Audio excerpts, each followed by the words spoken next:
Seigneur, merci parce que tu es présent, parce que tu es là au milieu de ton peuple qui se rassemble en ton nom, qui veut t'écouter, qui veut te suivre. Et je te prie vraiment que tu parles à nos cœurs, qu'ensemble on découvre ce que tu as pour nous, pour cette vision aussi, comment on peut être à ton service, comment on peut être impliqué, engagé dans cette vision. Amen. Amen.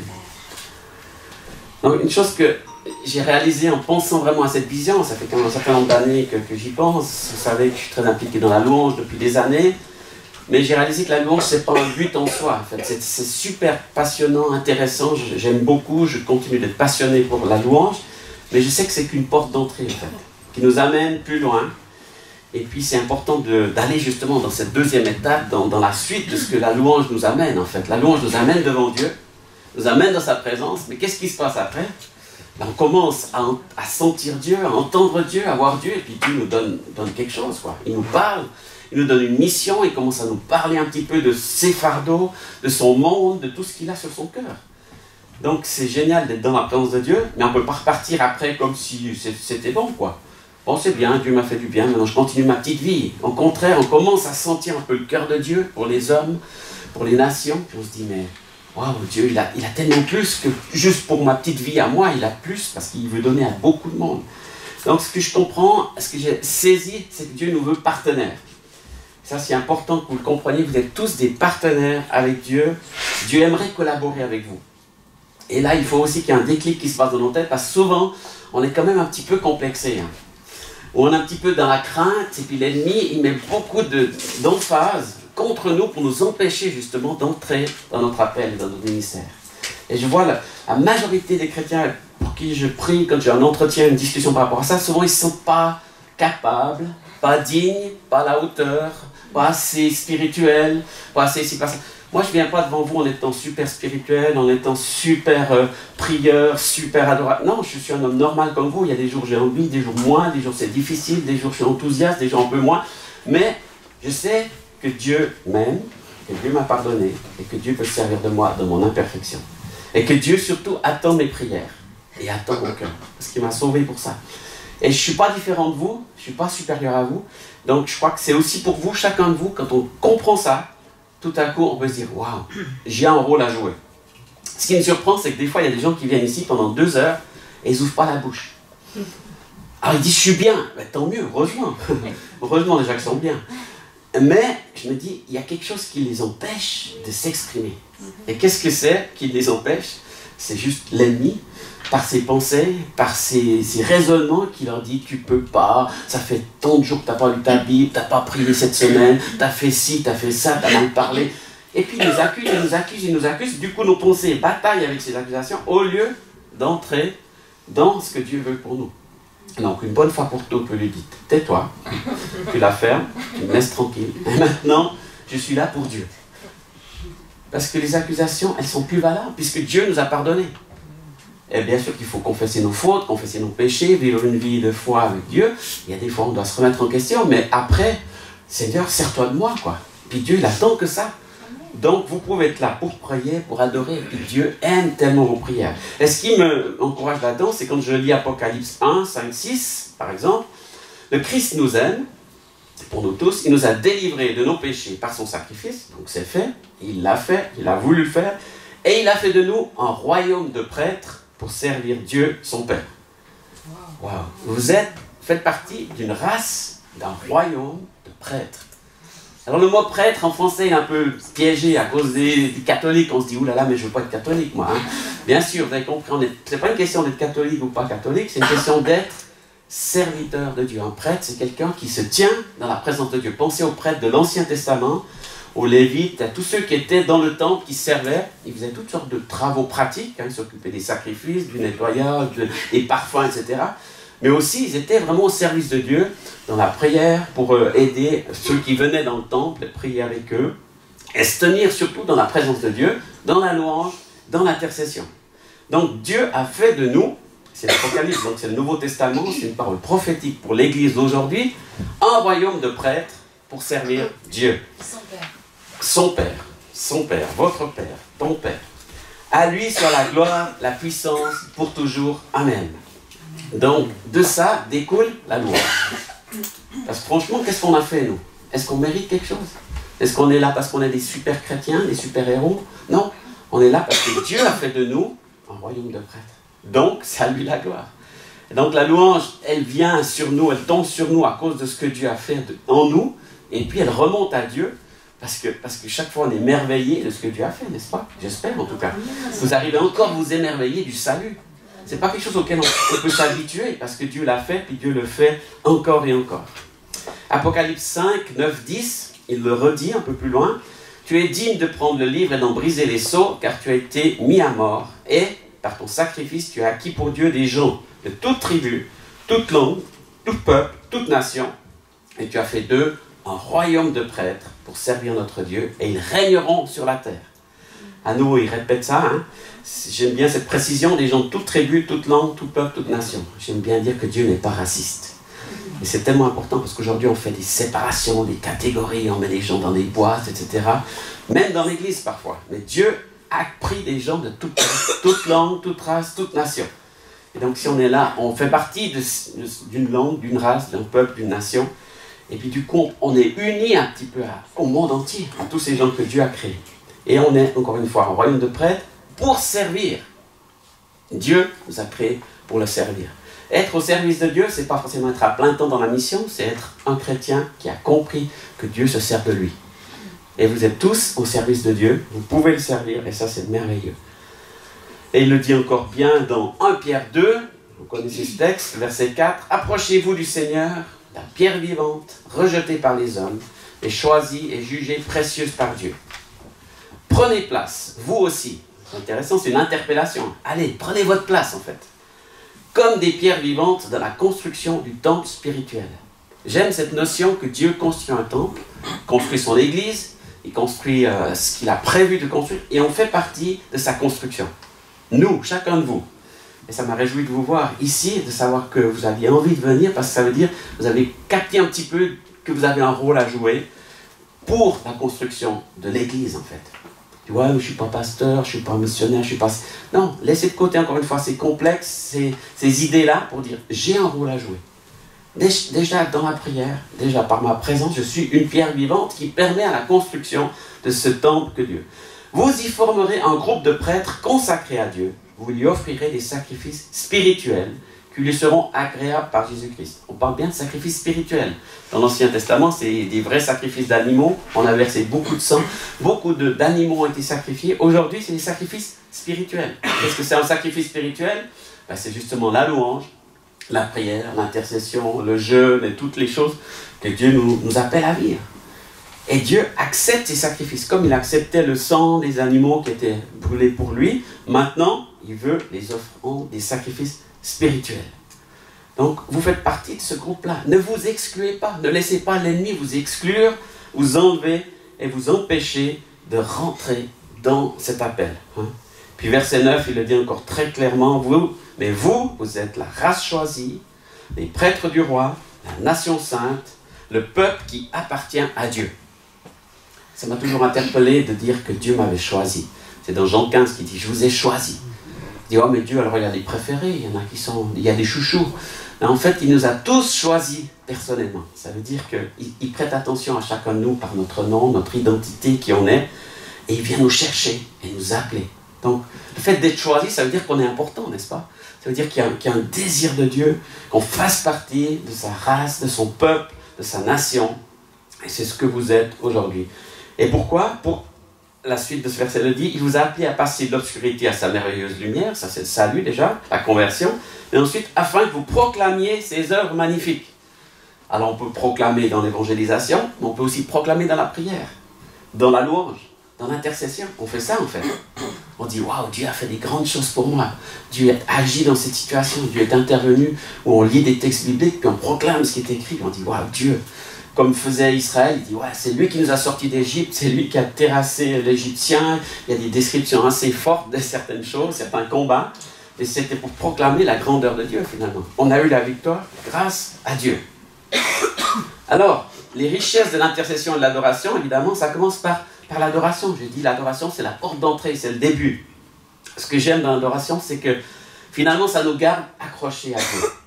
Ça nous garde dépendants de lui, en fait. Parce que quand on adore, on entre en connexion avec Dieu. Et les gens qui n'arrivent pas à adorer Dieu, c'est qu'ils ont pris une distance avec Dieu, en fait. J'ai remarqué même avec des chrétiens qui ont vécu des choses avec Dieu, puis qui se distancient un petit peu, tout d'un coup, ils n'arrivent plus à adorer. Alors, c'est parce qu'ils adorent plus qu'ils ont pris la distance, ou parce qu'ils ont pris la distance qu'ils n'arrivent plus à adorer. Ça va dans les deux sens. Mais en fait, c'est vrai que cette distance, elle empêche de rentrer dans ce que Dieu a voulu pour nous. Et quand on s'accroche à Dieu, on commence à comprendre qu'on est dépendant de lui. On ne dépend pas du patron, même si on a un bon travail, un bon patron, ou un moins bon patron, ça peut arriver. On ne dépend pas du porte-monnaie, de l'argent, des finances, même quand on habite en Suisse, c'est quelque chose de très important, l'économie. Mais on ne dépend pas de l'Église, même si notre Église va bien ou pas bien, ça peu importe. On ne dépend pas de la société, on ne dépend pas des assurances, on ne dépend pas d'autre chose que de Dieu. Mais aujourd'hui, c'est difficile, parce qu'il y a justement plein de choses qui nous prennent pour nous rendre dépendants de toutes ces choses-là. Et arriver à se détacher pour dire, mais finalement, tout dépend de toi, Seigneur. Je dépends de toi. C'est toi qui es ma source, c'est toi qui es ma provision, c'est toi qui t'occupes de mes besoins pratiques, financiers et spirituels, et puis qui pourvoit tout ce dont j'ai des besoins. Donc, dans la louange, finalement, on apprend à grandir dans cette dimension-là. Ça veut dire qu'on n'a pas toutes les réponses. On n'a pas encore reçu toutes les réponses à toutes nos prières. On n'a pas forcément tout ce qu'on voudrait pratiquement, naturellement, financièrement, professionnellement, émotionnellement. On n'a pas encore tout. Ça sera que là-haut, on aura tout, ça sera parfait. Mais en attendant, on a déjà l'essentiel, n'est-ce pas? On a la vie, on a la respiration, on a le salut, on a la grâce, on a le pardon. Et tout ça, merci Seigneur. Et c'est pour ça qu'on a besoin de se nourrir de ce que Dieu est pour pouvoir nourrir notre louange. Si on comprend, on se dit, waouh, mais j'ai envie de louer. J'ai envie de louer. Quelqu'un me demandait une fois dans un séminaire, mais t'en as pas marre de louer Dieu? Je dis, oulala. Il n'a pas tout à fait compris l'essentiel de la louange en disant cette question. Il pensait peut-être à la musique, ou à chanter, ou à l'animation, il pensait à... Mais pas vraiment à la louange. La louange, tu ne peux pas en avoir marre, autrement tu quittes Dieu, tu abandonnes la foi, si tu en as marre. Mais la louange, c'est ce qui nous attend, c'est vers quoi on va, c'est toujours être plus proche de Dieu. Alors, ce qui est extraordinaire, c'est que Dieu, il nous donne tellement dans sa présence. Et c'est pour ça qu'on l'adore, et plus on l'adore, plus il nous bénit, puis ça va dans les deux sens. Donc déjà là, ça nourrit notre vie spirituelle, la louange, l'adoration. Et ça se passe en chantant, mais on peut aussi louer Dieu sans chanter, évidemment. Je ne suis pas tout le temps en train de chanter et de jouer du piano. Hein. Des fois, je suis dans ma voiture, je chante peut-être tout seul, ou bien je parle à Dieu, je prie, je l'adore de toutes les manières possibles, mais je lui dis merci. Donc, lui dire merci, c'est aussi comprendre que Dieu a tout fait, et puis arrêter de demander. Et je crois que les chrétiens, en général, on demande beaucoup à Dieu. Mais en fait, on demande des choses qu'on a déjà. Seigneur, pardonne-moi. Mais il t'a déjà pardonné. Alors, bien sûr, demander pardon pour des fautes qu'on est conscient, qu'on a commis, c'est important. Et après, merci pour ton pardon.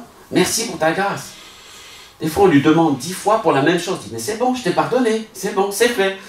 Arrête de me fatiguer avec ta demande. Imaginez avec un copain, une copine avec qui vous avez une altercation, puis il vous demande pardon. Dans 2 jours, il vous redemande pardon. Dans 1 semaine, il vous redemande. Il dit, mais arrête, tu me casses les pieds. C'est bon, je t'ai pardonné, quoi. Et avec Dieu, on fait un peu ça, des fois, n'est-ce pas? Et Dieu dit, mais attendez, passez à autre chose maintenant, c'est bon. Je vous ai pardonné, je vous aime, je vous ai consolé, et maintenant, on va plus loin dans cette relation. Hein? Alors on a besoin de grandir dans cette maturité de la louange qui est vraiment basée sur la confiance. Quand on est des adultes spirituels, des gens matures, on dépasse le stade du petit enfant qui dit « S'il te plaît, papa, donne-moi à boire, donne-moi à manger ». Alors quand on est petit, quand on est enfant, c'est comme ça, on dépend complètement des parents pour tout, on demande tout. Puis après en grandissant, on commence à avoir une certaine indépendance et on base notre relation sur la confiance. N'est-ce pas? On a confiance que notre fils, notre père, la relation, elle est bonne dans les deux sens. Le père a confiance dans le fils a confiance dans le père. Donc on n'a plus besoin de tout le temps réclamer, pleurer, demander, crier, hurler, taper du pied. Hein? Dieu, tu m'aimes, tu es mon père, je te fais confiance et je viens à toi pour mes besoins. Et puis ensuite, voilà, qu'est-ce que je peux faire pour te servir? Comment je peux aller dans le chemin que tu as pour moi? Donc quand on adore Dieu, en fait, on déclare chaque fois notre confiance en lui. Ça ne veut pas dire qu'on a toutes les réponses. Et je pense qu'on a tous des exemples de situations des fois compliquées dans nos vies où on n'a pas toutes les réponses. Mais comme le disait mon ami Tom Bloomer, que beaucoup connaissent, qui a perdu son épouse d'une maladie terrible en 21 jours, entre le diagnostic et la mort, à l'âge de 60 ans, il a dit quand Dieu ne nous répond pas, c'est qu'il nous fait confiance. C'est fort cette phrase, surtout dans cette situation-là. C'est-à-dire que Dieu, c'est un peu l'histoire de Job. Des fois, Dieu ne répond pas, puis on a envie d'expliquer, de poser des questions, puis de dire des choses à Dieu. Et puis en fait, Dieu dit, mais je sais que malgré si je ne te donne pas tout ce que tu as besoin, tu ne vas quand même pas me lâcher. Tu vas quand même rester accroché à moi. Puis c'est souvent un test de foi, n'est-ce pas? Quand on perd des choses de valeur, quand il y a quelque chose qui nous arrive, difficile dans la santé, dans le travail, dans les relations, on dit, oh là, mais Seigneur, t'es où? Mais il est toujours là. Il dit, mais je ne t'abandonne pas, je m'occupe toujours de toi. Mais sur le moment, tu ne peux pas voir ce qui se passe et comment ça va se passer après cette situation. Et si tu gardes ta confiance en Dieu, tu vas voir au bout de quelques jours, semaines ou années, comment Dieu est intervenu, comment Dieu a pris soin de toi et comment tu as pu rester accroché à lui. Et je pense que notre louange, dans des moments comme ça, elle a encore plus de poids, n'est-ce pas? Parce que quand on loue Dieu, que tout va bien, on est béni, on a reçu toute l'onction, les bénédictions, les guérisons, les miracles, on loue Dieu, c'est normal en fait. Puis les autres disent, ouais, mais lui c'est normal qu'il loue Dieu, tu as vu tout ce qu'il a reçu. Mais quelqu'un qui est dans les difficultés, au chômage, dans la maladie, qui se met à louer Dieu, on dit, waouh, il loue Dieu quand même. Ça va être difficile. Moi, je ne sais pas si j'arriverai, mais lui, quand je vois comme il loue Dieu, waouh, ça me touche. C'est impressionnant de voir comment il reste accroché au Seigneur dans ces situations-là. Et c'est comme ça qu'on grandit finalement dans la confiance, dans la foi et dans la vie avec Dieu. Alors, j'aimerais vous lire le psaume 71, parce qu'il y a beaucoup de richesse dans ce psaume, pour nous amener ensuite à ce qu'on va vivre par la suite. Et je vous lis la version français courant. « Seigneur, c'est à toi que j'ai recours, ne me laisse pas déçu. » Donc il y a une attente en Dieu, hein, c'est juste. « Toi qui es fidèle à tes engagements, délivre-moi et mets-moi en lieu sûr. Tends vers moi une oreille attentive et sauve-moi. » On voit que le psalmiste, dans une situation peut-être compliquée, il invoque Dieu, il crie à Dieu, il lui demande l'intervention de Dieu. Mais il ne s'arrête pas là. Et c'est ça que j'aime dans les psaumes, c'est que ça nous fait avancer, ça nous fait aller plus loin. « Sois pour moi un rocher accueillant, où je puisse venir à tout moment. Tu as décidé de me sauver, eh bien oui, tu es bien mon rocher, ma forteresse. Mon Dieu, fais-moi échapper aux méchants, aux imposteurs violents. » Chaque fois, il demande juste à Dieu, puis en même temps, il proclame ce que Dieu. C'est toi, Seigneur Dieu, qui es tout mon espoir. Je me fie à toi depuis ma jeunesse. Depuis ma naissance, je me suis appuyé sur toi. C'est toi qui m'as tiré du ventre de ma mère. J'ai toujours un motif de te louer. J'aime bien cette expression. J'ai toujours un motif. Si on cherche bien, il y a toujours une raison de louer Dieu. On peut aussi trouver toujours une raison de se plaindre. Ça, il n'y a pas de problème. Hein? Ça, on n'a même pas besoin de chercher. Ça vient tout seul. Mais là, le psalmiste dit, j'ai toujours une raison de te louer. Même si c'est compliqué. Même là, il a des ennemis, des situations compliquées. Mais je vais trouver une raison de louer Dieu. Ça veut dire, j'ai toujours une raison de venir à la maison de prière. J'ai toujours une raison de venir louer Dieu, de venir l'adorer. Même si dans ma vie, tout n'est pas rose, tout n'est pas parfait, j'ai toujours une raison. Pour beaucoup, j'étais une sorte de monstre. Cette traduction est intéressante. Mais tu as été pour moi un surprotecteur. Bon, ça veut dire, j'étais rejeté, les gens ne me voyaient pas comme j'étais, les gens me critiquaient. On a tous vécu par des périodes de rejet, n'est-ce pas? Mais tu as été pour moi un surprotecteur. Même dans cette période-là, je me suis accroché à toi. Verset 8. Que ma bouche soit remplie de tes louanges. Pas juste une petite louange. Seigneur, je te loue. Tout va bien. Non, remplie de louanges. Ça veut dire que ça déborde. Ça sort de ta vie, ça sort de ta bouche, ça sort de ton corps. Tu te mets à bouger, à danser, à lever les mains. Ça déborde. Si tu es rempli, ça déborde. Et c'est ce que Dieu veut. Il nous le dit souvent quand il parle du Saint-Esprit. Soyez remplis du Saint-Esprit. Ça veut dire jusqu'à déborder, continuellement rempli. Donc ça sort par la louange. Tous les jours, je voudrais célébrer ta gloire. Voilà pourquoi on n'attend pas dimanche. Quand les gens disent, oh là là, c'était dimanche, c'était dur de louer Dieu. Franchement, ça fait... C'est sûr, si tu n'as pas loué Dieu de la semaine, tu as encore loupé le culte la semaine passée, ça fait 15 jours que tu n'as pas loué Dieu, mais c'est long, c'est beaucoup trop long. Hein? Puis on attend le 3e chant, le 4e chant, le 5e chant, on se met à louer Dieu, puis après les gens viennent vers moi et disent, ah, c'est dommage, t'as arrêté la louange au moment où je suis... Je dis, il ne fallait pas attendre le dernier chant. Il faut aller commencer tout de suite. Déjà même avant. Et pour ça, il dit, tous les jours, je voudrais célébrer ta gloire. Tous les jours, on peut célébrer la gloire de Dieu. Elle ne change pas. Il ne manifeste pas sa gloire que le dimanche. Hein. Ne me laisse pas maintenant que je vieillis. Je ne sais pas si c'est le cas de certains parmi nous, mais voilà, on va tous dans le sens de la vieillesse. Il a parlé de sa naissance, il a parlé de sa jeunesse, maintenant de sa vieillesse, donc il y a une certaine expérience dans sa vie, et il dit maintenant que je vieillis, que je perds mes forces, ne m'abandonne pas. Mes ennemis parlent de moi, ceux qui me surveillent se consultent. Il y a toujours un combat autour de nous, il y a toujours des situations qu'on dit, mais pourquoi je vis ça? Pourquoi il y a encore des ennemis? Mais parce que l'ennemi est encore sur la terre. Parce qu'on vit encore sur la terre avec le prince de ce monde. C'est qu'au ciel où il ne sera plus là. Mais en attendant, il y a toujours cette confrontation, cette... De temps en temps, on dit, oulala, mais qu'est-ce qui m'arrive? Qu'est-ce qui se passe là derrière moi? On ne peut pas toujours voir, mais on sait qu'il y a un combat autour de nous. Et cet ennemi, il dit, ce qu'il y a souvent dans nos pensées, verset 11, ils disent, Dieu l'a laissé tomber. Allez-y, attrapez-le, personne ne l'arrachera de votre main. Et là, il crie à Dieu, oh Dieu, ne reste pas loin de moi, mon Dieu, viens vite à mon secours. Honte et catastrophe à ceux qui m'accusent. J'aime bien ça. Honte et catastrophe. Vous pouvez prier comme ça une fois. Hein? Honte et catastrophe à l'ennemi. C'est lui qui va tomber dans la mouise. C'est lui qui aura des problèmes. Que ceux qui veulent mon malheur soient couverts de déshonneur et d'humiliation. Verset 14. Moi, j'espère toujours. Toujours. L'espérance ne s'arrête pas pour cette psalmiste. Hein? Et il dit, je le louerai encore et encore. Ou une autre traduction dit, de plus en plus. En fait, la louange, ça devrait être toujours plus. Ça ne devrait pas diminuer, ça devrait augmenter avec les années, avec la vie chrétienne. On ne devrait pas s'habituer à la louange. Oh, c'est bon, je connais la louange. Ouais, ouais. Ça change, je connais. On a déjà chanté 3 chants. Bon, il faut que ça s'arrête. C'est assez long. On commence à regarder les notes manquent. On a encore un chant. Non, c'est bon, passons à autre chose. Non, la louange va être de plus en plus. Et puis quand on sera là-haut, ça sera encore plus. Hein? Ça sera non-stop. Donc ici, on s'habitue à louer plus. Moi, je me souviens des premières réunions de louange que je faisais dans l'église où j'allais au début, on me donnait 10 minutes. Tu nous fais 2 chants. Après 3 chants, là, c'est merveilleux, 3 chants. Puis après, tout d'un coup, on nous a donné 5 chants. Puis après, une demi-heure de louange, sans être interrompu, parce qu'au début, on nous interrompait. Vous connaissez, hein, vous avez vécu ça. Un chant, une prière, un chant, une annonce. Après, ça augmente des 10 minutes, 15 minutes, 30 minutes. Puis une fois, j'ai été faire un séminaire, j'arrive en France, on dit, ici, la louange, c'est 1 heure. Je dis, oulala, comment je vais faire 1 heure? J'étais paniqué, j'avais l'habitude de 30 minutes. Moi, j'ai fait 2 fois 30 minutes, j'ai collé ensemble, ça fait 1 heure. Et puis après, on a commencé à faire des tabernacles de louange. On a commencé à faire 24 heures de louange. Oulala, mais ça va être long.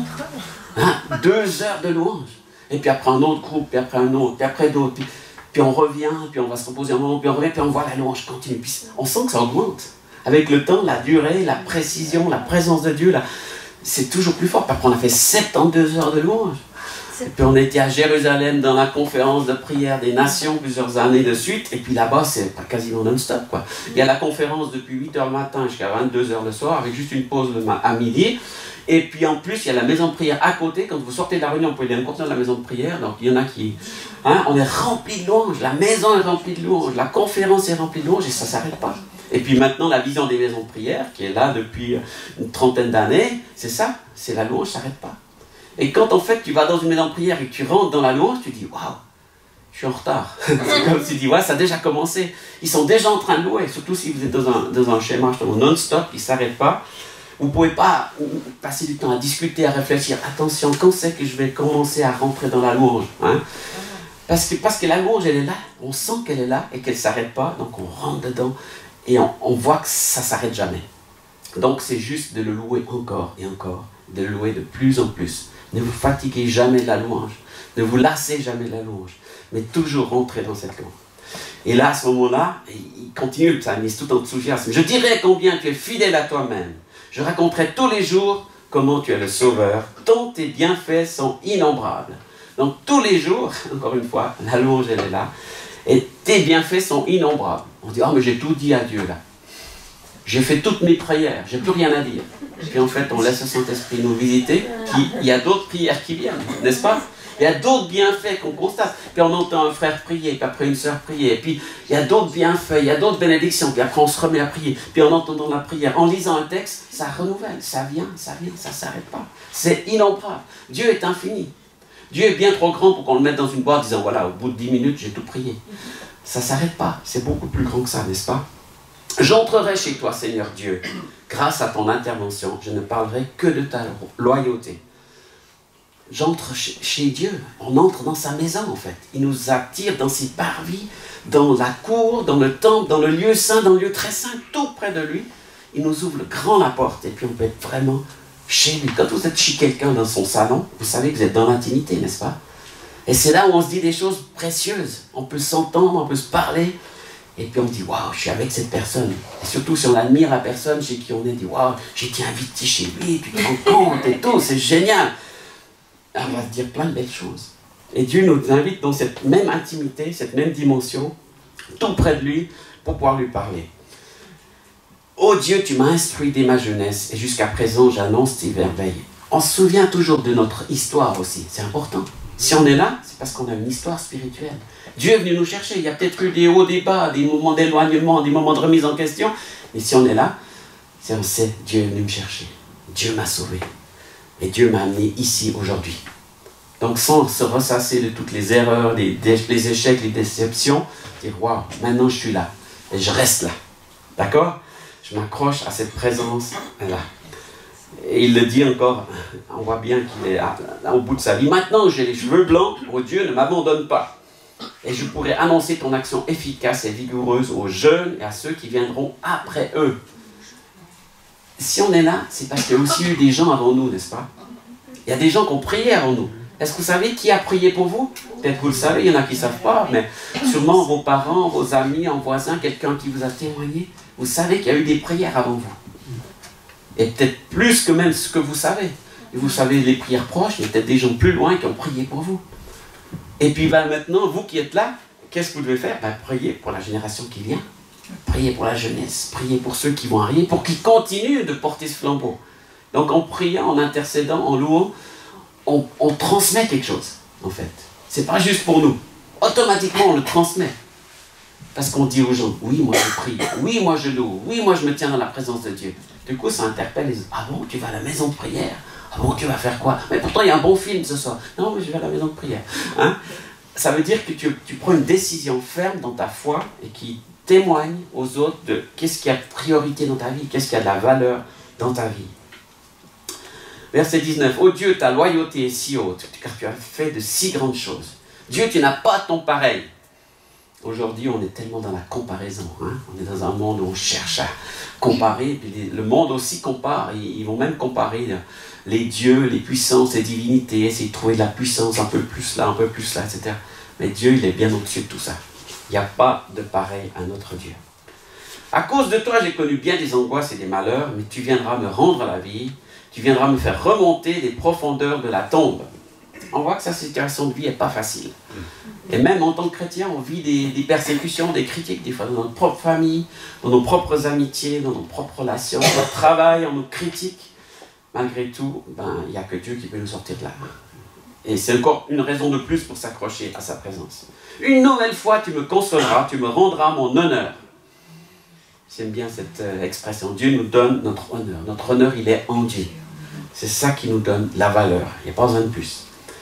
Et la louange pour terminer. Et moi, je le louerai au son de la harpe, du piano, de la guitare, du tambourin, du djembé, etc. Mon Dieu, je chanterai ta fidélité. Je te célébrerai aux accords de la lyre, toi, l'unique vrai Dieu, le Dieu d'Israël. Je te célébrerai par mes chants. Mes lèvres crieront ma joie, car tu m'as libéré. Toujours à cause de la libération, à cause de la délivrance, à cause du salut, à cause de ce que Dieu est venu faire dans nos vies, que ça donne un sens à notre louange. Et tous les jours, une fois de plus il dit, tous les jours, je célébrerai ta loyauté, car les voilà honteux et humiliés ceux qui voulaient mon malheur. Par la louange, en fait, on fait taire l'ennemi. Parce que quand l'ennemi te dit, tu vas avoir des problèmes, ça ira pas, tu es misérable, et puis si tu écoutes ça, tu restes dans là-dedans, tu ne rentres pas justement dans cet esprit de louange. Et c'est là où lui gagne, il dit, voilà, je l'ai eu, il n'a pas réussi à louer Dieu. Quand tu arrives à louer Dieu face à ses ennemis, face à ses circonstances, tu rentres dans une dimension de victoire, de joie, et puis ça renouvelle ta louange et ça donne encore plus envie de louer. C'est pour ça que tu peux louer encore et encore, de plus en plus. Alors vous voyez, ce psaume, il est fantastique, comme beaucoup d'autres. Et j'aime bien toujours prendre un texte quand je viens dans la maison de prière, pour m'inspirer dans ma prière. Des fois, justement, je ne sais même pas comment prier. Je me dis, Seigneur, je vais être là pendant 2 heures, qu'est-ce que je vais dire, qu'est-ce que je vais faire? Et pourtant, dès que tu entres, tu te retrouves dans la présence de Dieu, voilà, ça vient, ça coule. Et puis la Bible, entre autres, te nourrit et te donne une direction pour ta prière. Et tu peux prendre un texte comme celui-là et tu te mets à le prier. Donc un texte, ce n'est pas juste pour le lire, c'est aussi pour le prier. C'est comme ça qu'on le rend vivant. Donc tu lis une phrase et tu la pries, tu la portes devant Dieu, puis ensuite ça inspire ta prière. Le Saint-Esprit te donne d'autres phrases, d'autres prières qui vont continuer. Ensuite, il y a le psaume 72, je ne vais pas vous lire, mais c'est une prière pour le roi. Donc on voit qu'il entre dans l'intercession, après être entré dans la louange, avec tout ce que Dieu avait fait dans sa vie, il se met à prier pour le roi, pour la nation d'Israël, et l'intercession suit toujours la louange. En fait, pourquoi ça suit toujours la louange? Parce qu'on ne peut pas louer Dieu sans penser à tous ceux qui ne sont pas là avec nous pour le louer. On sait qu'il y en a d'autres qui louent Dieu, puis qui ne sont pas venus parce qu'ils n'ont pas le temps, parce qu'ils ont d'autres occupations, pas de problème, mais on sait qu'il y en a beaucoup qui ne le connaissent pas, qui ne connaissent pas cet esprit de Dieu, qui n'ont pas cette relation avec Jésus, et qui ont besoin d'entrer dans cette louange. Donc on entre automatiquement dans l'intercession pour que beaucoup se joignent à notre louange. Alors le modèle qui inspire la plupart des maisons de prière dans le monde aujourd'hui, c'est David, évidemment. Parce que le roi David, il a vraiment établi ce qu'on appelle le tabernacle de David. Et c'est ça qu'on enseigne et qu'on essaie de comprendre, c'est que David, il n'avait qu'un seul but.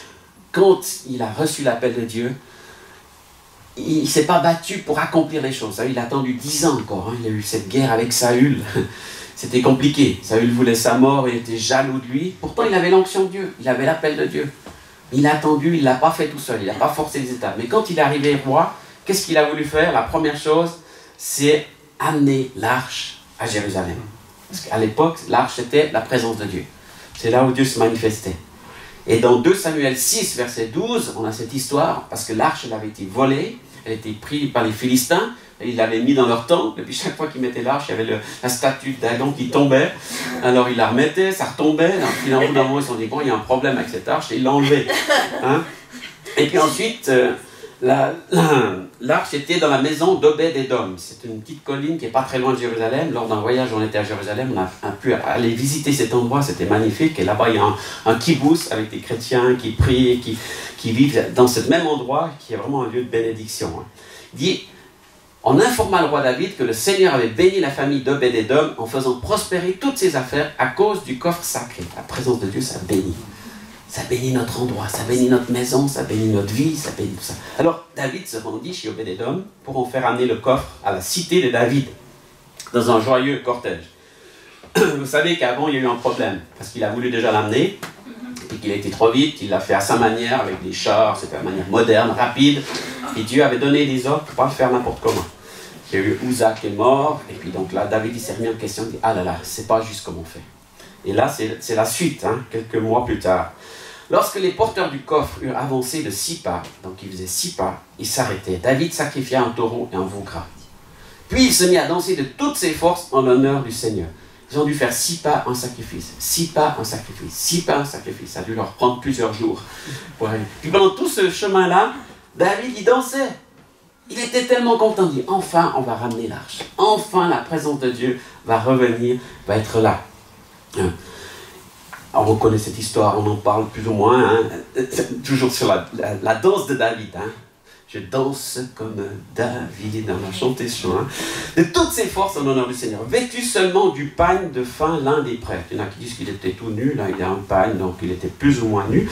Mais voilà, il s'en fichait un peu. Hein. Il n'était plus trop roi, il était juste un adorateur qui aimait tellement chanter et danser qu'il allait. David et les Israélites emmenèrent le coffre du Seigneur à Jérusalem au milieu des ovations, des sonneries, des trompettes. Alors là, tout le monde se réjouit. Le peuple aussi a compris que si l'arche revient, ils auront à nouveau la victoire, ils auront à nouveau la présence de Dieu et ça sera bien.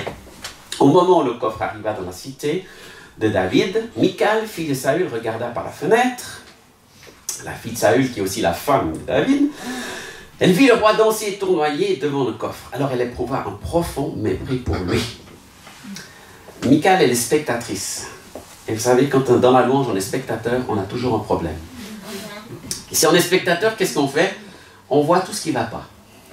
Tiens, c'est bizarre, cette chanteuse, elle a mis un drôle d'habit. Ah, il y a des fautes là sur les paroles, ça va pas. Et puis le rideau rouge là derrière, non, c'est vraiment nul. Hein. Et puis pourquoi ils ont mis cette djembé là-devant? Non, il faudrait changer. Et on voit tout ce qui va pas. Parce qu'on n'est pas en train d'entrer dans la loge, on est en train d'observer. On est sur le balcon, comme Michael était sur le balcon, puis regarde, mais c'est qui ce gars-là qui danse? Ah, mais c'est David, mais c'est mon mari, mais il danse mal, et puis il déchire ses habits, il doit puer la transpiration, mais ça va pas. Il faut qu'il... Non, non, c'est pas digne d'un roi. Un roi, il doit s'asseoir sur un trône, il faut qu'on l'applaudisse, etc. Mais David, il s'en fichait de ça, du protocole. Il voulait tellement louer Dieu. Il a mis tout ça de côté. Alors, ça c'est un petit détail, mais c'est marrant que la Bible nous raconte ce détail. Ça veut dire que ça nous enseigne quelque chose. Ne soyons pas spectateurs de la louange, mais soyons participants à la louange. On va déposer le coffre à la place qui lui était réservée dans la tente que David avait fait dresser pour lui. Donc David, il a envie de construire un temple, mais là, il n'y a encore rien. Il n'y a encore pas de temple. Mais il a déjà la vision. Il faut qu'il y ait le coffre, puis on va mettre le temple autour. La présence de Dieu est plus importante que les pierres, que le bâtiment. Donc l'endroit ici, il est important, mais ce qui est le plus important, c'est que Dieu soit au milieu de nous. C'est pas dire, oh c'est beau, la déco et tout ça. C'est bien, parce qu'on veut rendre l'endroit beau, agréable. Mais le plus important, c'est la présence de Dieu au milieu. Puis ensuite, on construit autour de cette présence pour que la vie vienne. Donc ensuite, David offrit au Seigneur des sacrifices complets, des sacrifices de communion. Quand il eut achevé de les offrir, il bénit le peuple au nom du Seigneur, le Dieu d'Israël. Il fit distribuer des vivres à toute la foule israélite. Chaque homme et chaque femme reçut une galette de pain, un gâteau de dattes, un gâteau de raisin sec, et ensuite chacun retourna chez lui. Donc il a béni Dieu et il a béni les gens. Il y a la bénédiction de Dieu, automatiquement nous invite à bénir les autres aussi. Je ne sais pas comment c'est pour vous, mais quand on est dans la prière, quand on passe un temps dans la louange avec des gens, ben, on est bien ensemble. Ça nous unit. Ça fait tomber les barrières, ça fait tomber plein de choses. Puis on a envie de se bénir aussi. Et c'est bien de pouvoir s'encourager avec Dieu qui nous unit, qui nous rassemble. Puis ensuite, David rentra chez lui pour saluer les siens, mais quand Michal sortit devant lui, elle lui dit, Michal qui fait une scène de ménage à son mari. On a même toute la description de la femme de la scène de ménage. Qu'il était glorieux aujourd'hui le roi d'Israël, lorsqu'il s'est donné en spectacle devant les servantes de ses serviteurs à moitié nus, comme le ferait un homme de rien. Waouh! Là, il a pris un retour, une volée de bois vert. Ouh là là! Lui, il est content, il rentre dans un moment de louange, d'une célébration, d'une fête. Yes, chérie, c'était magnifique. Puis elle, tout de suite, à peine il ouvre la porte, elle le critique. Et David lui répond, alors là, avec fermeté, c'est en l'honneur du Seigneur que j'ai agi ainsi, lui qui m'a choisi de préférence à ton père et à toute sa famille. Problème de famille, hein, quand on commence à attaquer la famille de l'un ou de l'autre, ça va mal. Pour faire de moi le chef d'Israël, son peuple. Je manifesterai encore plus ma joie en son honneur.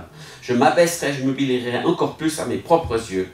Mais c'est ainsi que je serai glorieux, même pour les servantes dont tu parles.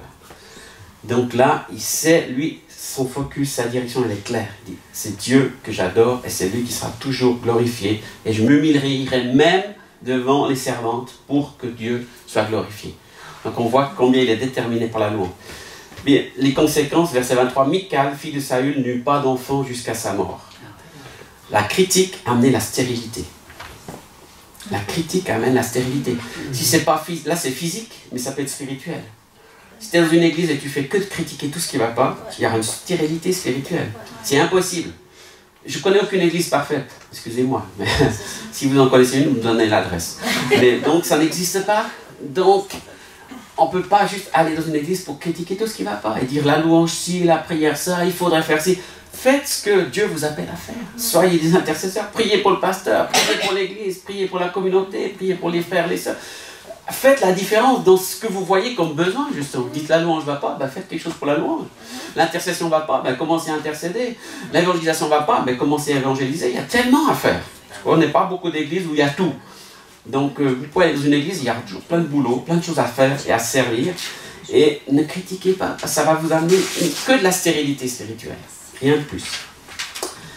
Et en Chronique 16, verset 4, David plaça devant le coffre du Seigneur. Maintenant que la tente est établie, elle est là, l'arche est revenue, il invite tout le peuple. C'est une deuxième réunion, peu de temps après avoir ramené le coffre. Et c'est là l'installation du tabernacle de David, en fait. Il plaça devant le coffre du Seigneur quelques-uns des Lévites de service pour célébrer, louer et acclamer le Seigneur, le Dieu d'Israël. Asaph les dirigeait, Zacharie le secondait, Yéel, Shemiramoth, Yéel, Matithia, Eliab, Benaya, Obed-Edom, et Yéel, vous avez des jolis prénoms pour vos futurs enfants, jouait de la harpe et de la lyre, tandis qu'Asaph faisait retentir les cymbales. Les prêtres Benaya et Jaziel sonnaient continuellement de la trompette devant le corps sacré. Pour la première fois ce jour-là, David chargea Asaph et ses collègues de louer le Seigneur. Il dit, maintenant, l'arche est là, elle ne va plus bouger, vous allez louer le Seigneur de l'arche. 24 heures sur 24. Et pour ça, il met au point une tribu, il met à part une tribu, les Lévites, et 24 heures sur 24, ils vont servir et louer et adorer. Pendant tout le règne de David, ça ne s'est jamais arrêté. Après, ça s'est arrêté avec certains rois qui ont abandonné. Chaque fois qu'il y a eu un réveil en Israël, ils ont recommencé la louange. En fait, il y a toujours l'histoire des rois et des juifs, vous pouvez lire. Louange, bénédiction, protection, abandon de la louange, abandon de la prière, problème, ennemi, combat, lutte, guerre. Et chaque fois qu'ils ont recommencé. Voilà. Donc je crois que c'est ça que Dieu nous appelle aussi à vivre aujourd'hui, ce tabernacle. Renouvelé de David, c'est qu'on accueille Dieu dans sa présence, continuellement, pour que Dieu bénisse nos vies, mais aussi notre pays, notre nation. C'est ce qui s'est passé en Israël. David avait toujours des ennemis, il y a toujours eu des combats, mais Israël n'a jamais été envahi du temps de David. L'ennemi n'a jamais gagné. Donc c'est un signe. Parce qu'il a vraiment accueilli la présence du Seigneur non-stop. Et il a établi des gens. Donc il y a des gens qui sont appelés à se tenir dans la présence de Dieu. Là on a des noms, Asaph, etc. C'est des donc, conducteurs de louanges, mais c'est aussi des intercesseurs, des gens qui offrent des sacrifices, qui se tiennent pour le peuple en fait. Ils sont au service du peuple. Et quand on est dans une maison de prière, on n'est pas là juste pour nous. On n'est pas juste pour s'approcher de Dieu, pour se faire du bien à nous. On est là en faveur du peuple aussi. Bien sûr, tout le monde peut venir, puisque dans le Nouveau Testament, on est tous des prêtres, des sacrificateurs. Mais s'ils ne viennent pas, ou en attendant qu'ils viennent, on est là pour intercéder pour eux et demander que Dieu vienne. Donc c'est ce verset de Acte 15 qui est un peu le leitmotiv de toutes les maisons de prière dans le monde aujourd'hui. Acte 15, verset 16-18, qui dit cette parole prophétique. Après cela, je reviendrai, je relèverai de sa chute la tente de David, la maison de David, selon les traductions. J'en réparerai les ruines, je la redresserai, afin que le reste des hommes cherche le Seigneur, afin que toutes les nations sur lesquelles mon nom est invoqué, dit le Seigneur, c'est lui qui fait ces choses. Donc il y a un but là derrière, c'est que tous les hommes cherchent le Seigneur et que les nations disent c'est le Seigneur qui est Dieu. C'est ce qui s'est passé en Israël quand Salomon il a fini de construire le temple de David, son père, il a fait peu d'années après, il a dit afin que les nations sachent, afin que le monde sache. Et il y a beaucoup de nations, des rois, la reine de Saba et d'autres qui sont venus en Israël pour voir ce temple. Mais en fait, ce n'était pas juste les pierres qu'ils voulaient voir. Même si c'était glorieux, c'était plein de beauté, c'était magnifique, il se passe quelque chose dans ce temple. Il se passe quelque chose dans cette église. Il se passe quelque chose dans ce lieu. Et on veut voir la gloire de Dieu. Et afin que le monde sache. Et aujourd'hui encore, c'est Jérusalem, l'endroit où il y a le plus de monde qui va voir cette ville. Mais il ne reste plus que des pierres, qu'il n'y a plus de temples, etc. Mais il y a une attirance vers cet endroit-là que Dieu avait choisi. Donc en même temps, il y a toujours cet endroit précis de Jérusalem, mais c'est intéressant d'y aller, de voir, de sentir les choses qui se passent. Puis en même temps, ça se répand parmi toutes les nations. On peut vivre la même chose ici à Yverdon, ou à Lausanne, ou à Zurich, etc., dans d'autres endroits où on accueille la présence de Dieu, et Dieu vient et on est touché par sa présence. Alors, maintenant si on vient dans l'intercession, dans l'Ancien Testament, il y avait ce verset de Ézéchiel 22-30 qui dit « Dieu cherche un homme.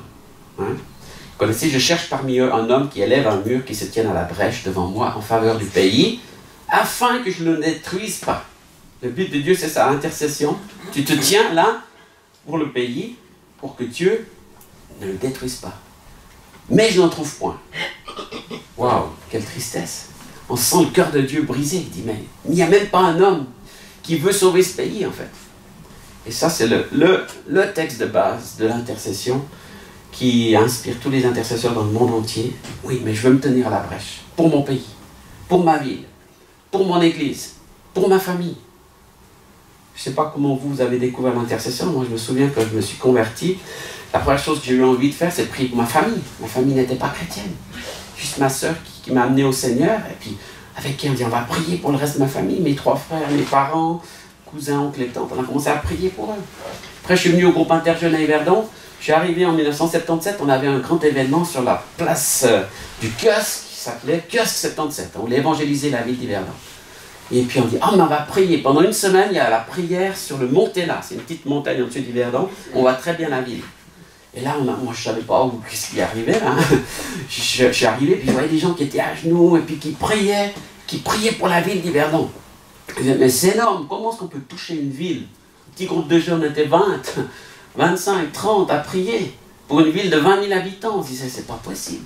Et pourtant, on a vu la main de Dieu, on a vu des gens qui ont été touchés. La parole de Dieu était annoncée dans cette ville, des gens ont pu entendre l'évangile. Puis j'ai commencé à dire, ah mais oui, on peut bénir une ville. Après on a eu un coffee bar dans la ville, on a été évangélisés. On a fait plein de choses dans cette ville. Puis il n'y a encore pas toute la ville qui a Jésus, donc on peut encore continuer de prier. Hein?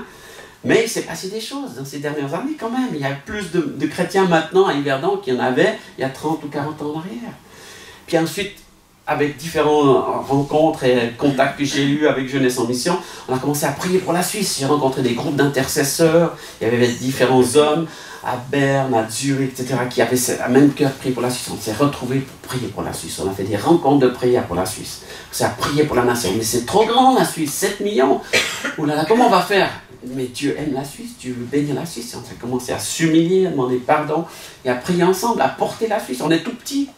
Des fois on était 30 personnes, des fois 300, des fois on a eu des grands rassemblements plus grands, mais c'est pas le nombre finalement, se dire, mais est-ce que Dieu peut faire quelque chose encore pour la Suisse? Est-ce qu'on a encore l'espérance, la foi que Dieu peut toucher notre nation? Oui.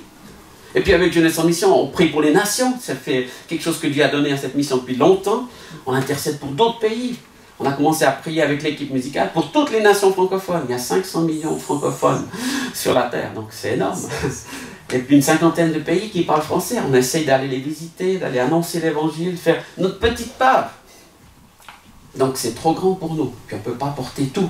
Mais en même temps, ce qu'on ressent, ce qu'on porte, on le porte avec Dieu dans la prière, dans l'intercession. Et Dieu nous met sur cette brèche pour porter ce qui nous met à cœur finalement. Et ce qui m'interpelle aussi, c'est que Jésus finalement, dans tout son ministère, il priait aussi beaucoup, n'est-ce pas? Et c'est écrit dans Hébreux 5, verset 7, « Durant sa vie terrestre, Jésus adressa des prières et des supplications, accompagnées de grands cris et de larmes, à Dieu qui pouvait le sauver de la mort. Et Dieu l'exauça à cause de sa soumission. » On peut dire, oh, mais il priait parce qu'il va passer par la croix. On sait qu'il a souffert dans le jardin de Gethsémane. Mais là, ce n'est pas juste par rapport à la croix, hein, puisqu'il est mis que Dieu l'exauça. C'est aussi par rapport à Israël, par rapport aux nations. Il a prié pour tous les hommes qu'il a rencontrés. Il portait le monde dans lequel il vivait, dans lequel Dieu l'avait mis. Bien qu'il fût le Fils de Dieu, il a pris l'obéissance par tout ce qu'il a souffert. Wow. Même le Fils dit, ouais, mais lui, tout était coulé, tout était dirigé, Dieu avait tout prévu, il avait juste à marcher sur la terre et c'était bon. Non, il a souffert, il a crié, il a pleuré, il a intercédé pour que Dieu agisse pour nous. Donc si on est là aussi, on est le fruit des prières de Jésus, en fait. Même il y a 2000 ans, c'est incroyable, hein? Et ça passe par la souffrance. On souffre de voir des gens qui ne connaissent pas Jésus, de voir des gens qui ne veulent pas entendre, de voir des gens qui rejettent, de voir des gens qui nous rejettent, qui nous critiquent. On a tous. Je dis, je prie toujours pour ma famille. Heureusement, il y a eu des fruits dans ma famille. Mon frère et ma belle-sœur sont convertis, leurs enfants sont convertis, mes parents sont convertis dans le cours alpha à l'âge de 60 ans. Mais j'ai encore 2 frères qui ne sont pas au Seigneur, puis on prie encore pour eux.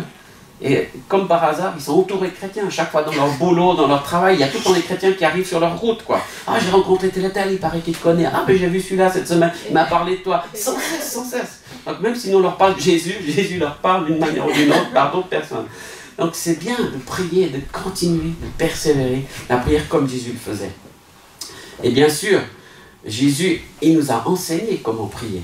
Et j'aime bien cette histoire qui est dans l'évangile de Luc 18, chapitre 18, il donne une parabole. Mais elle est forte cette parabole. Jésus raconte une histoire aux disciples pour leur montrer ceci. Il faut toujours prier et ne pas se décourager. Je ne sais pas si vous, des fois, vous êtes découragés dans la prière. Je ne pense pas, mais des fois, ça arrive. Hein? Il leur dit, dans une ville, il y a un juge qui ne respecte pas Dieu, qui se moque des gens. L'image, elle est quand même forte. Hein? Dans cette ville, il y a aussi une veuve. Souvent, elle va chez le juge pour lui dire « Fais-moi justice contre mon adversaire ». Pendant longtemps, le juge ne veut pas. Ensuite, il se dit « Je ne respecte pas Dieu, je me moque des gens, mais cette veuve me fatigue. C'est pourquoi je vais lui faire justice. Alors, elle ne viendra plus m'ennuyer sans arrêt. » Écoutez bien, le Seigneur ajoute, ce que dit ce mauvais juge. Eh bien, Est-ce que Dieu ne va pas faire justice à ses amis qui crient vers lui jour et nuit? Est-ce qu'il les fait attendre? Je vous le dis, il va leur faire justice bien vite. Mais quand le Fils de l'homme viendra, est-ce qu'il trouvera des croyants sur la terre? Question que Jésus pose, intéressante. Mais vous imaginez, Dieu n'a pas peur de se comparer à un mauvais juge qui ne respecte pas Dieu. Il dit, mais même ce mauvais juge, il en aura marre, il va intervenir. Donc moi, si vous criez, si vous intercédez, mais je vais intervenir. Il donne cette image. Pour lui, il parle de lui, en fait. Il parle de son Père, de Dieu son Père. Il dit, oui, si vous criez jour et nuit, je vais vous écouter. Donc ce n'est pas une question non plus à nouveau de dosage, d'heures, etc. Mais quand même d'insistance et de persévérance. Jamais se décourager. Parce que c'est la pire chose qui nous arrive dans la prière, ou dans la vie de foi, dans la louange, dans la vie chrétienne, dans l'église. C'est, ouais, bon, j'en ai marre, depuis le temps que j'essaye. Ah, puis il n'y a toujours pas de réponse. Et puis encore si. C'est l'ennemi numéro 1 des chrétiens, le découragement. Et le diable, il nous rappelle surtout les échecs. Hein? Ouais, tu te rends compte, tu as fait déjà 10 fois que tu as prié pour ça. Tu lui as déjà parlé 3 fois de Jésus, il t'a même pas écouté, etc., etc. Non, tu ne vas pas encore aller prier, ça ne sert à rien. Dieu ne t'écoute pas, il ne se passera rien, etc. Dieu attend nos prières pour le faire bouger. Et c'est ce qu'il dit dans ce texte. Allez-y, continuez. Je vais bouger. J'en aurai marre de vous entendre, alors je vais intervenir. C'est quand même drôle, hein, comme image. Mais ce qui me parle le plus de tout ça, c'est que Jésus lui-même, en fait, il est intercesseur. C'est le ministère principal de Jésus aujourd'hui, c'est d'être intercesseur. N'est-ce pas? Romains 8, 31. Que dire de plus? Si Dieu est pour nous, qui se lèvera contre nous? Lui qui n'a même pas épargné son propre Fils, mais qui l'a livré pour nous tous, comment ne nous donnerait-il pas tout avec lui? Qui accusera encore les élus de Dieu? Dieu lui-même les déclare justes. Hein? Quand vous avez de l'accusation, relisez ce texte. Qui les condamnera? Le Christ est mort, et bien plus, il est ressuscité. Et voilà la description. Il est à la droite de Dieu, il intercède pour nous. Moi, je trouve ce texte fantastique. C'est simple, mais en même temps, quand quelqu'un vient vers moi en se plaignant, enfin, ça arrive qu'il y a des chrétiens qui se plaignent de temps en temps. Ça va pas, c'est dur, c'est compliqué. Le pasteur n'est même pas venu me voir, il n'a même pas téléphoné. Il n'y a personne qui prie pour moi. Je dis, mais arrête, il y a Jésus qui intercède pour toi. Tu as le meilleur intercesseur de la terre entière, de toute l'éternité. Jésus, il intercède pour toi, il est à la droite de Dieu, tout près de Dieu, il est en train de prier pour toi. T'es sûr? Je dis, bah oui, je suis sûr. C'est dans la Bible. Il intercède pour nous. Vous faites partie du nous, non? On est tous inclus dans la prière de Jésus. Dieu prie pour que tu gardes la foi, pour que tu t'accroches, pour que tu n'abandonnes pas, pour que tu ne te décourages pas, pour que tu restes dans la foi. C'est son ministère. Et donc, il nous déverse sur nous ce même ministère et il nous appelle à la même chose. Nous sommes tous intercesseurs comme Jésus.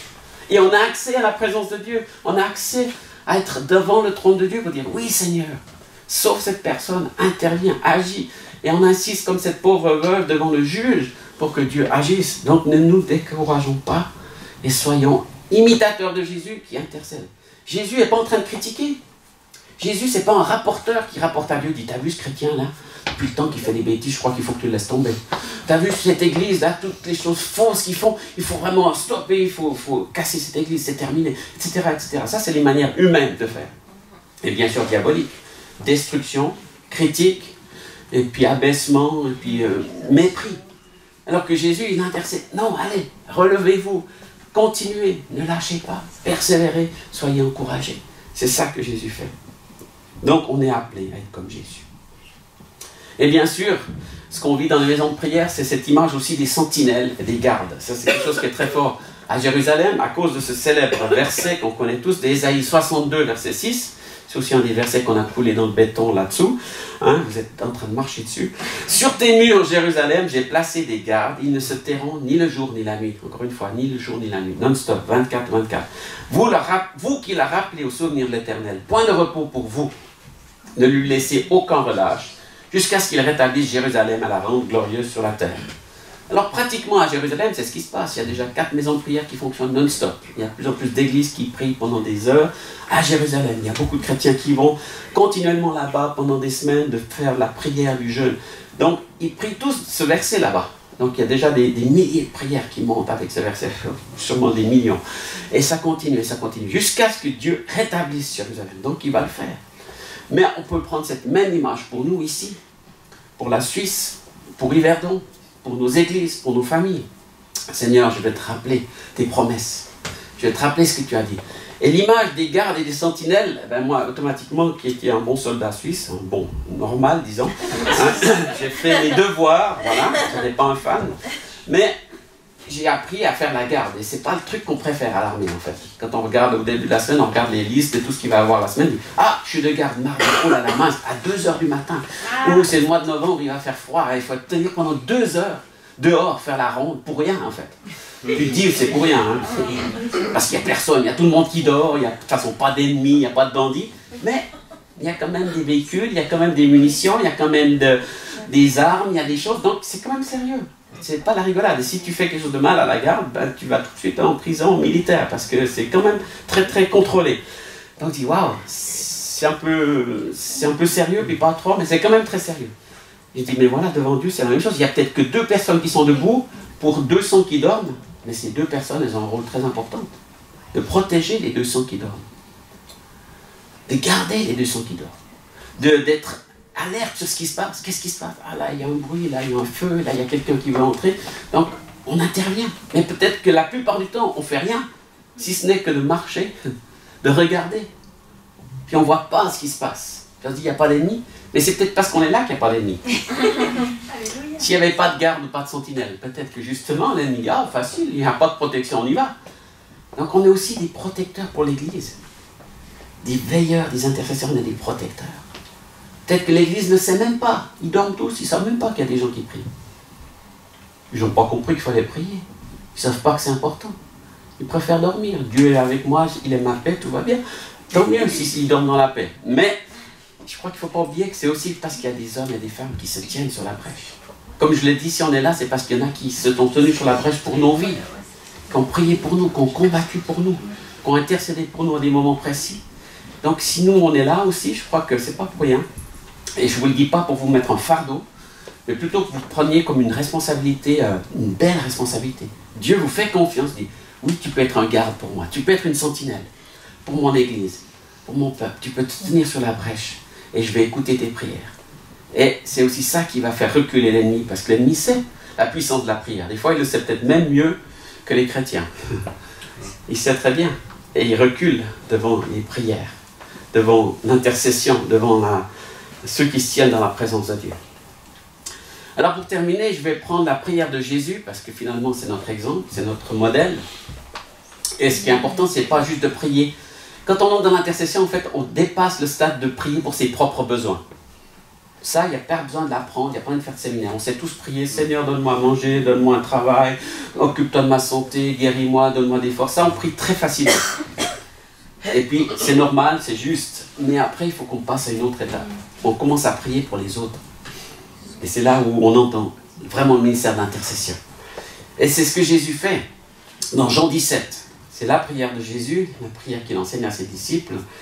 Il y a plein de choses dans ce texte extraordinaire. Alors je vous le lis, et puis je ferai quelques commentaires, puis ensuite on va mettre en pratique tout ça, passer un temps de prière et de louange ensemble. Jean 17, verset 1. Après avoir parlé, Jésus leva les yeux vers le ciel et dit, « Père, l'heure est venue, manifeste la gloire de ton Fils, afin que le Fils manifeste aussi sa gloire. Tu lui as donné le pouvoir sur tous les êtres humains, pour qu'il donne la vie éternelle à ceux que tu lui as confiés.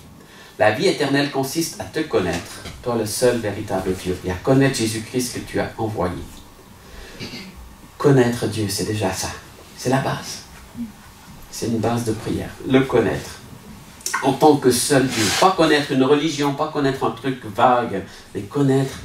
Et pour les Hébreux, connaître, c'est vraiment l'intimité. Hein? C'est le même mot qu'ils utilisent pour la relation sexuelle. Connaître, intimement, être dans l'intimité totale avec une personne. Connaître Dieu, c'est ça que Dieu attend de nous. On peut le connaître parfaitement, intimement. J'ai manifesté ta gloire sur la terre, j'ai achevé l'œuvre que tu m'as donnée à faire. Maintenant, Père, accorde-moi en ta présence la gloire que j'avais auprès de toi avant que le monde existe. Je t'ai fait connaître à ceux que tu as pris dans le monde pour me les confier. Ils t'appartenaient, tu me les as confiés, ils ont obéi à ta parole. Ils savent maintenant que tout ce que tu m'as donné vient de toi. car j'aurais donné les paroles que tu m'as données, et les ont accueillies. Ils ont reconnu que je suis vraiment venu de toi, ils ont cru que tu m'as envoyé. Donc on prie pour que les gens connaissent aussi ce Dieu qu'on connaît. Et puis qu'ils reconnaissent qui il est, pour eux personnellement. Ça c'est la première base. Je te prie pour eux, verset 9. Je ne prie pas pour le monde, mais pour ceux qui m'ont confié. C'est intéressant, hein? Il prie d'abord pour ses disciples. On prie souvent pour plein de gens qui ne connaissent pas Dieu, mais prions aussi pour ceux qui connaissent Dieu, pour qu'ils soient encouragés, fortifiés, qu'ils se tiennent fermes dans leur foi, car ils t'appartiennent. Tout ce que j'ai est à toi, et tout ce que tu as est à moi, et ma gloire se manifeste en eux. Je ne suis plus dans le monde, mais eux sont dans le monde, et je vais à toi. Père Saint, garde-les par ton divin pouvoir, celui que tu m'as accordé, afin qu'ils soient un, comme toi et moi, nous sommes un. Il prie pour qu'on reste dans l'unité, en fait. Il prie pour que l'Église soit un. Il ne prie pas pour une Église particulière, il prie pour le peuple de Dieu, pour l'Église avec un grand un, pour qu'ils soient un, qu'ils restent un, dans leur appel, dans leur mission. Verset 13. Maintenant je vais à toi, je parle ainsi pendant que je suis encore dans le monde, afin qu'ils aient en eux ma joie, une joie complète. La joie de Dieu, elle est parfaite. Ce n'est pas une joie éphémère, ce n'est pas une joie qu'on goûte juste avec de l'alcool ou de la drogue ou des choses comme ça qui passent. C'est intense pendant un moment, puis après ça s'arrête. La joie, elle est complète, elle doit remplir tout notre être. Ça ne veut pas dire qu'on est béat, qu'on saute de joie, qu'on crie, qu'on hurle. Ça veut dire qu'il y a une joie profonde qui habite nos cœurs et notre esprit pour suivre Dieu. Je lis verset 16. Ils n'appartiennent pas au monde, comme moi je n'appartiens pas au monde. Fais qu'ils soient entièrement à toi par le moyen de la vérité. Ta parole est la vérité. Donc, on prie pour une consécration, en fait, qu'on soit engagé complètement, totalement envers Dieu. Une vie chrétienne à moitié, ça ne vaut pas la peine, en fait. Et c'est ça peut-être le malheur de beaucoup, c'est qu'on essaie un petit peu, on prend Dieu un petit peu comme une option, comme une roue de secours. Et puis quand on a besoin, alors au moins là, on a la roue de secours. Hein? Si la voiture tombe, crève, au moins j'ai la roue de secours, je vais appeler Dieu. Mais Dieu, il est plus que la roue de secours, en fait. Il est le moteur, il est la voiture, il est tout, il est tout ce qu'on a besoin. Donc qu'on soit entièrement à lui, c'est la prière de Dieu pour nous, et pour nous, on peut le faire pour les autres. Et puis verset 20, je ne prie pas seulement pour eux, mais aussi pour ceux qui croiront en moi grâce à leur message. Une fois qu'il a prié pour les chrétiens, pour l'Église, il prie pour les autres qui ne connaissent pas Dieu, afin qu'ils le connaissent et qu'ils rentrent dans ses plans de Dieu. Et puis pour terminer, verset 25, je t'ai fait connaître à eux et je te ferai connaître encore afin que l'amour que tu as pour moi soit en eux et que je sois moi-même en eux. Tout ce que Dieu avait prévu pour Jésus, tout ce que Jésus avait en lui, il veut nous le donner. Dieu n'est pas avare, il ne veut pas juste garder, il dit là je te donne un petit peu à toi, toi un petit peu, puis toi un tout petit peu plus, mais pas trop. Hein? Dieu est un Dieu d'abondance, de générosité, et il veut nous donner beaucoup pour qu'on soit vraiment rempli de sa présence et qu'on puisse le déverser ensuite dans l'intercession, dans la louange. Voilà, j'espère que ces quelques pensées, échanges vous enthousiasment, vous rendent motivés par la prière. Mais ce que j'aimerais qu'on retenisse surtout, c'est que Dieu peut se servir de chacun de vous. Que vos prières sont super importantes, que votre louange est importante, beaucoup plus que ce que vous le pensez. Hein? Ne vous dénigrez pas, ne laissez pas l'ennemi vous dire que ça ne vaut rien. Au contraire. Et puis dans toutes les maisons de prière, ce n'est pas des grandes foules avec des milliers de personnes. Des fois, c'est 2 ou 3 personnes. Tom Hess nous rappelait à Jérusalem, il dit l'Ancien Testament, c'est un homme sur la brèche. Dans le Nouveau Testament, c'est si 2 ou 3 se retrouvent en mon nom, je serai au milieu d'eux. Donc si vous êtes déjà 2, c'est bon. Vous pouvez prier pendant 2 heures à 2, parce que Dieu est au milieu de vous, et puis Dieu se manifeste. Et c'est vrai que des fois, on voit des bons moments de prière à 3, hein, ou à 4. Il n'y a pas besoin qu'on soit des grands nombres, mais on a le même cœur, la même passion, le même désir. On sait que Dieu nous utilise, on sait que Dieu entend nos prières, qu'on peut lui réclamer des choses, et que Dieu nous place comme des sentinelles sur l'Église, sur la ville, sur le pays, là où on est. Donc automatiquement, dans cette maison de prière, on va prier pour Yverdon, puisqu'on est à Yverdon. On va prier pour la Suisse, parce qu'on est en Suisse. Et puis on va prier pour Israël, parce que Dieu demande que toutes les nations bénissent Israël, que ceux qui bénissent Israël seront bénis. Donc on prie régulièrement pour Israël. Et puis on prie pour d'autres pays.